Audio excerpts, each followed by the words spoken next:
Om Shri Sai Ram. Tapovanam Parayanam, Chapter 7. The All-Powerful Creator, Preserver, Destroyer. I am the Atma that dwells in all living beings. I am the beginning, the middle, and the end of all things. All that you see in the cosmos, the moving and the stationary objects, is a manifestation of the Atma, Baba. Creation, Srishti. To alter a living being into a non-living entity and vice versa is one of the sportive gestures, Leelas of God, as demonstrated several times by Bhagwan Sri Satya Sai Baba, and becomes beads. On the holy occasion of Fridays in the month of Shravan, married Hindu women customarily perform Gauri Puja, worship of goddess Parvati. A Hindu couple wished to avail of one such occasion to worship also the lotus feet, Pada Puja of Swami. They requested Swami for permission, which was readily granted. They then gathered all the materials needed, but they could not get hold of black beads, which are essential for the puja. At the appointed hour, Swami arrived and took his seat. In their excitement, the couple totally overlooked the absence of the all-important beads and commenced the ceremony. Suddenly, a big black ant crawled out of a flower offered at Swami's feet. Swami smiled indulgently and commented, "What, are you worshipping me with these black ants?" And he picked up the crawling insect and placed it in the lady's hand. To their wonderment, the ants suddenly changed into 2 black beads.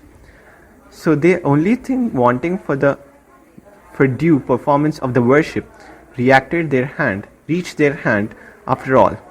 The grateful devotees were astonished at Swami's ability to create by his mere will. The lady was immensely pleased that Baba enabled her to complete the ceremony satisfactorily in accordance with the prescribed procedure. In this instance, Baba altered a living object into a non-living object without taking away life. But there is another beautiful episode where he changed lifeless objects into a living being. Parrot from betel leaves. Swami was at the time touring Andhra Pradesh. He stayed in a devotee's house. After meals, a silver plate containing tender betel leaves, areca nut powder, lime, and other ingredients were placed before him. He leisurely removed the ribs from the leaves as he prepared the latter for eating, and he carefully arranged the ribs in the plate in the shape of a parrot. He was all the while talking with the devotees gathered around him, and he suddenly asked them a question. "What do you think God is busy with?" They answered, "Shrishti is what the God is busy with." Swami promptly touched the parrot's form on the plate in front of him. It suddenly came to life and flew out vigorously, beating its wings. The devotees were astonished at the wonderful sight. Joining in the general merriment, Swami too laughed enchantingly. Diamond ear tops and cookie. Indulal Shah once invited Bhagwan Sri Satya Sai Baba to dinner in his house in Bombay, now known as Mumbai. Swami was seated on one side of the dining table. Opposite to him sat Shah and his daughter.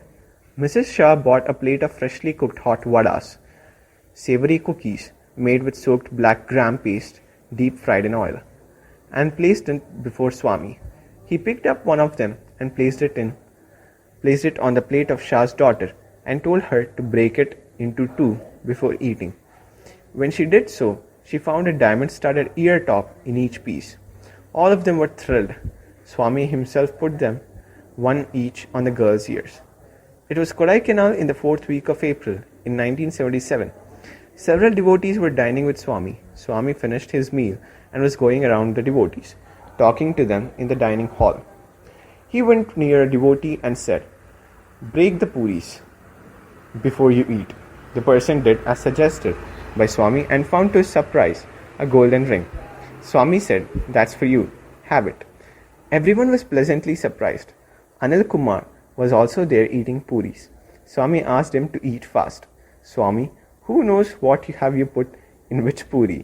said Anil Kumar. He further added, "So I'm checking every puri and I'm eating carefully."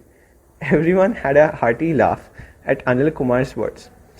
In every such event, the issue is not what has been created out of what. It is Swami's will that matters. That alone is the central factor, the cause as well as the effect. Swami once declared, "What I will happens, what I order materializes." Maintenance, Sthiti. On one occasion in Trai, Swami's residence at Vrindavan, Swami invited Brigadier S.K. Bose to address the assembled students and staff. The brigadier spoke mostly about the lessons he had learnt at the feet of Swami, concluded his talk and approached Swami to touch his feet. Swami did not allow him to do so, but asked him, "Why did you make no mention of what happened on that Dashera day?" Brigadier Bose replied, "Swami, what should I say about it? I am merely an instrument in your sublime hands. I do not have any individuality of my own. I can never forget that. You restored me to life that day. I am ever grateful to you. Swami, I cannot describe my indebtedness adequately in words." After that, Swami granted him the privilege of touching his feet. As Brigadier Bose slowly moved to his seat, Swami told members of the staff, "That day, Bose was indeed dead. I brought him back to life. He has still plenty to do for me." 2 months earlier, Swami had entrusted to Bose the work of laying a 12 feet wide concrete strip around the mandir. He also directed that it should be completed before the beginning of the Dashera festivities. The job took 25 days at the rate of 12 hours of daily labor. Many a devotee participated in the labor of love and devotion. After finishing the job on time, Bose attended every evening discourse that Swami delivers, customarily during the Dashera celebrations spread over 10 days. On the final day, Vijayadashami, Thursday 20th October 1988, he was suffering from high temperature. Nevertheless, he made his labored way to the Purnachandra auditorium and sat in a chair close to the dais. Swami commenced his discourse. Meanwhile, Bose began feeling loss of breath. Suddenly he collapsed in his chair. But strangely, even though his eyes were closed, he was aware of what was happening around him. He saw a huge golden-colored bird standing there and looking at Bose with eyes full of pity.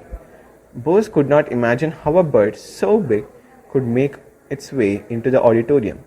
But he saw that Swami raised both his hands and waved them as if he was driving the bird away, and it just disappeared.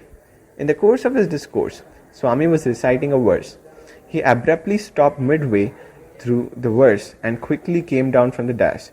He seemed to be holding something in his closed fist.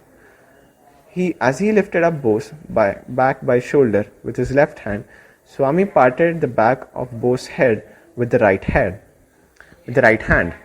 Probably he was holding Bose's life in the right fist, and while patting on the backside of his head, inducted life back into his body. Bose opened his eyes. He was surprised to see Swami standing close to hand just by his side. That too on the holy Vijayadashami. Wanting to touch Swami's feet, he extended his hand. Swami told him to get up and stand, but Bose continued to sit, offering salutations to him. Swami patted on his back to give him strength. He told him, "Stand up, come on to the dais, and take your seat near the door." Bose obeyed. Then Swami resumed his interrupted discourse and went on speaking for a full hour. The lifeless face of Bose steadily and gradually acquired the glow of life within that hour. About 2 months later, the sports day was being celebrated in the Hillview Stadium. At the outset, Swami hoisted the game's flag. Bose was present there and was thrilled to see on that flag the image of the celestial bird Garuda, the vehicle of Lord Sri Mahavishnu. Bose remembered that it was the same bird that had sat over him on the Vijayadashami day with its full eyes of pity for him. Bose came to know much later that according to the Garuda Puran, it is Garuda that carries saintly souls to heaven. Brahmaloka. Brigadier Bose was referring to this episode when he was humbly pleading with Swami that Bhagwan had restored him to life and that it was beyond him to find words to describe his gratitude to him. Your embodiment of Atma. Baba once elucidated the nature of Atma and its relationship with the constituents of the physical body, like limbs, organs, senses, mind, intellect, etc. The essence of what he said is briefly given below. Mind, manas, consciousness, Chitta, awareness, senses, indriyas, all these join together to give full shape to the body. But Atma is not all the combination of all these things. There is Atma in the body, there is Atma in the mind, and there is Atma in the consciousness and all the senses. All these functions under the direction of Atma.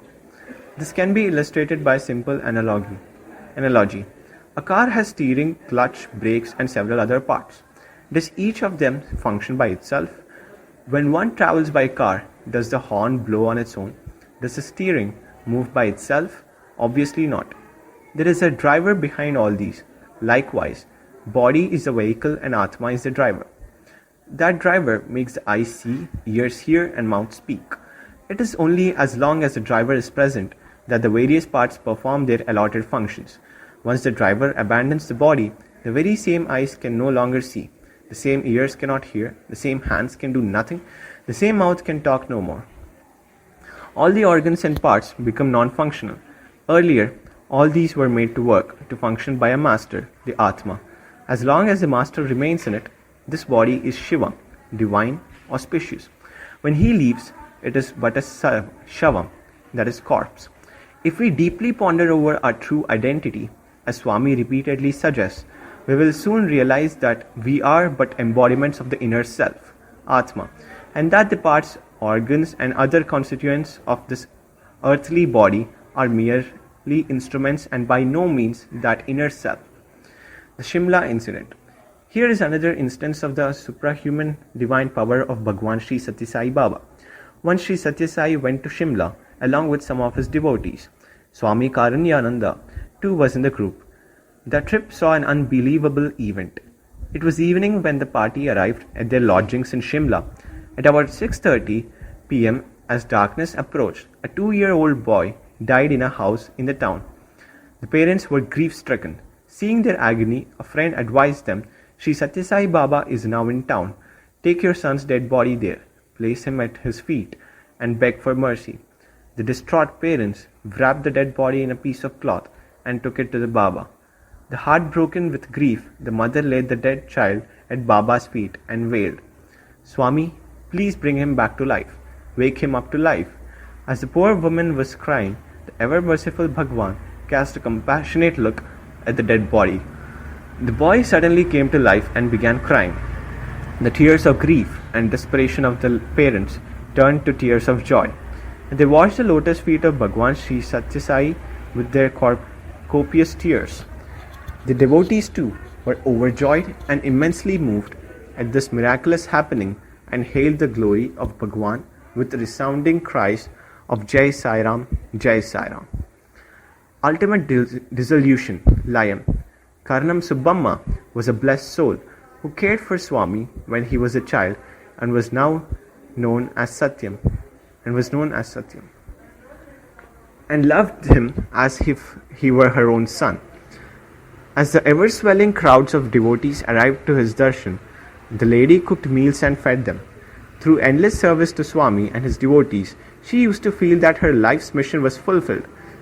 When Prashantalayam was being built, Swami told her one day that she would live only for one more year. Though somewhat taken aback, she pulled herself together and devoted herself with more sincerity and devotion to Swami's service. Her health was slowly deteriorating. Kith and kin of her natal home took her to their village to look after her. But she could scarcely endure separation from her beloved Swami and returned very soon to Puttaparthi to do as much service as possible despite her poor and deteriorating health.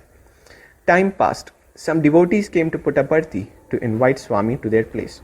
Before leaving Puttaparthi, Swami promised Subbamma that at the time of her demise, he would make it a point to reach her and place holy Ganga waters in her mouth. Soon thereafter, Subbamma passed away. Some of the villagers recalled Swami's promise and talked about it mockingly that Swami did not keep his promise of offering the holy water to Subbamma before her death.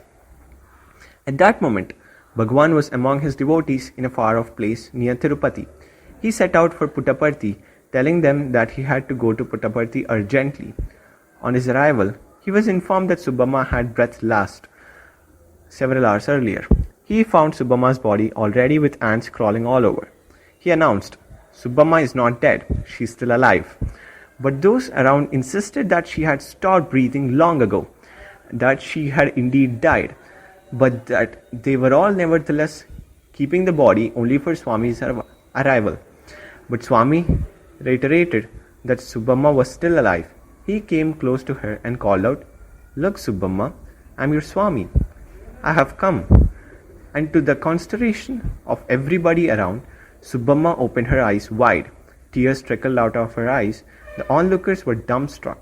Swami tenderly touched her lips with his fingers, and the cool waters of the celestial Ganga flowed out of his divine fingers onto the parched lips. She lapped them up and swallowed.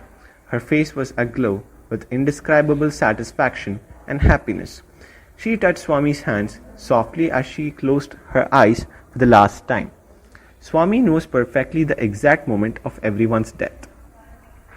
Creation, maintenance, and ultimate dissolution are within Swami's absolute control.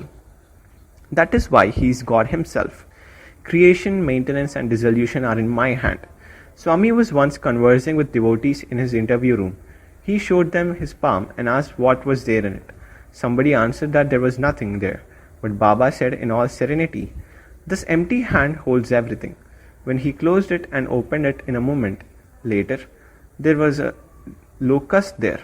Wonder of wonders, there was also a tiny leaf to serve as the insect's food. The locust was actually feeding on it. In a little while, Swami closed his fist and opened it to reveal that nothing was there. The devotees present in the room could not believe their eyes. Through this incident, Swami revealed to all of us, ignorant as we are, that creation, maintenance, and dissolution lie in his control. This incident took place about 30 years ago. Baba explains his divinity in a few pregnant words. He declared Bha denotes creation, Ga denotes protection, and Va denotes dissolution. He who embodies these three supreme powers in Bhagwan, herein lies the sublime secret of my essentiality. Om Shri Satya Sai ParabrahmaNe Namaha.